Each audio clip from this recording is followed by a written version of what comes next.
بسم الله السلام عليكم صلاة شلون ساعتي غالية وحرجينا في عندي فهم كنفت هذا سفر كرنا قفك أطه نف أقال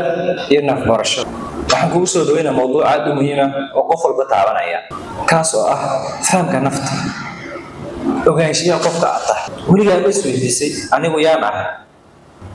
maxay tahay ujeedada nolosheeda fahamka naftu waa safar dheer oo nolosha oo dhan socda waana furaha farxadda guusha iyo nolol miisaaman bal aan idinla wadaago sheeko yar oo dhab ah waxaan xasuustaa Aamina oo ahayd gabadh dhalinyaro oo ku nooled magaalada Hargeysa Aamina mar walba waxay dareemi jirtay nolosheeda inay wax ka maqan yihiin inkastoo ay haystay wax kastoo ay u baahan tahay waxay isku dayday inay farxad ka raadiso waxyaabaha dibadda ah ama waxyaabaha aan haysan sida inay waxyaabo cusub soo iibsato asxaab cusub ay la kulanto ama inay safarto laakiin mar walba waxay ku laaban jirtay dareenkii faaruqnimada maalin maalmaha ka mid ah ayaa waxay go'aansatay inay waqti gooni ah la qaadato nafteeda waxay bilowday inay qorto fikradaheeda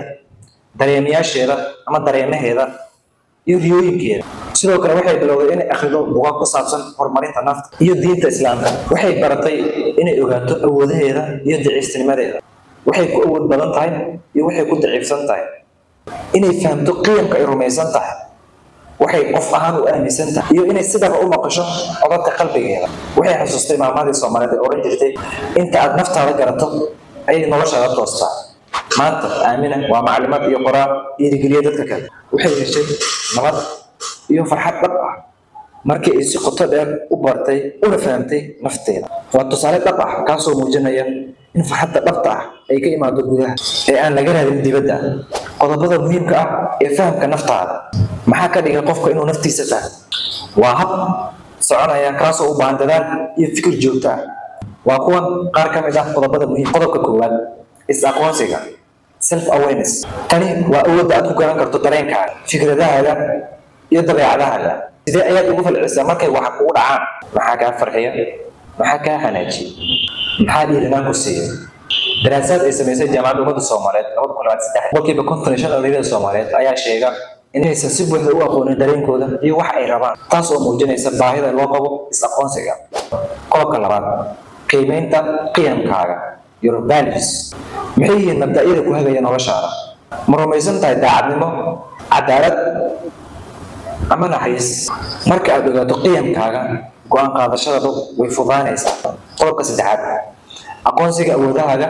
iyo daciifnimadaada qof kasta waxa uu leeyahay waxyaabo qaar uu ku wanaagsan yahay iyo waxyaabo kale oo u baahan yahay inuu iska hagaajiyo aqoonsiga waxyaabahan waxay ka caawinaysaa inaad ka shaqeyso horumarkaaga xogta laga soo ururiyay xarumaha dhalinyarada Soomaaliyeed in boqolkiiba 68 dhalinyarada ay u baahan yihiin tababar ku saabsan aqoonsiga iyo awoodaha shakhsiyadeed qodobka afraad ka faa'iideysiga waayo-aragnimada dhacdo kasta oo noloshaada ku timaada ha ahaato mid wanaagsan ama mid xun waxay kugu xambaarsan tahay cashar baro inaad ka faa'iideysato khibradahaaga qodobka xiga ka fogaanshiyaha isbarbardhigga ha isbarbardhigin dadka kale dadku isku mid ma aha adiguna qofna la mid ma tihi qof walba waxa uu leeyahay safarkiisa gaarka ah waxaa la yidhi qofna uma dhigmo qof kale qodobka xiga dhegeysiga jirkaaga iyo maskaxdaada waxay kuu sheegayaan waxyaalo fara badan baro inaad dhegeysato aad aragto calaamada ay ku siinayaan qodobka xiga codsiga talo iyo tusaale ha ka cabsan inaad talo weydiisato dadka aad aaminsan tahay qodobka ugu muhiimsan waqti gooni ah la qaado naftaada maalin kasta waqti u hel inaad kaligaa fikirto salaad dukato quraan akhrido maxaa ka dambeeya fahamka nafta fahamka naftu ma aha fikir cusub waxay ka soo jeedaa falsafadii hore iyo diimaha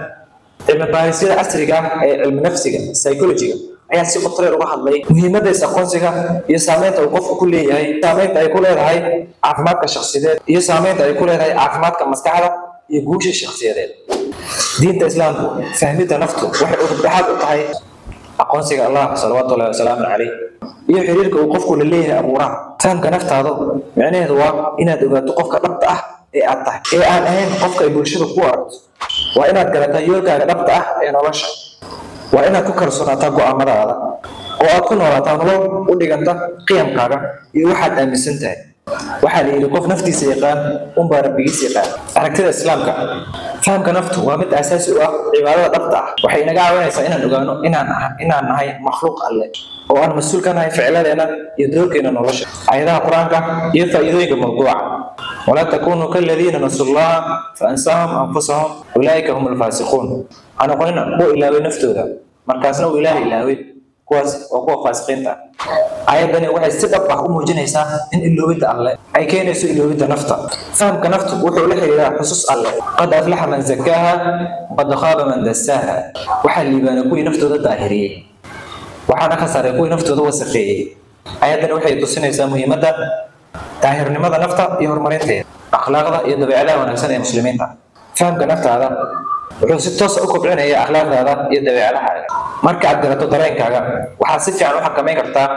xanaaqaaga iyo rabitaanadaada. Naxariista, marka aad fahamto daciiftinimadaada, waxaad u naxariisanaysaa dadka kale. Xushmada, marka aad qadariso naftaada oo aad xushmayso, waxaad xushmaynaysaa oo aad qadarin doontaa dadka kale. Adkaysiga, aad ogaato yoolkaaga dhabta ah, waxaad yeelanaysaa adkaysi aad ku gaarto cabsida alle. Fahamka naftu wuxuu si dhab ah qofku ugu horseedaa inuu si dhab ah ugu cabsado abuurihiisa Allah subxaanahu wa tacaala. Faa'iidooyinka aad ka helaysid barashada naftaada iyo fahamkeeda wuxuu yahay nabadgelyo gudaha ah. Aad helaysaa xasilooni maskaxeed iyo qalbi degan, go'aan qaadasho wanaagsan. Waxaad qaadan doontaa go'aamo ku salaysan qiyamkaaga dhabta ah. Xiriiro wanaagsan, waxaad dhisi doontaa xiriiro caafimaad qaba kuwaas oo waara. Nolol ujeedo leh, waxaad ku noolaan doontaa nolol micno leh, ujeedo cadna leh. Guul joogto ah, waxaad gaari doontaa guulal joogto ah dhinacyada kala duwan ee nolosha markaad baratid ood fahamtid naftaada. Saaxiibayaal, fahamka naftu waa safar muqadas ah oo u baahan dulqaad iyo dadaal. Ha ka daalin inaad isweydiiso su'aalo qoto dheer, inaad baratid naftaada iyo inaad ku noolaatid nolol dhiganta qiyamkaaga. Xasuusnow, runta dhabta ahi waxay ku jirtaa gudahaaga. Maxaa ugu muhiimsanaa ee aad ka baratay naftaada ilaa iyo hadda?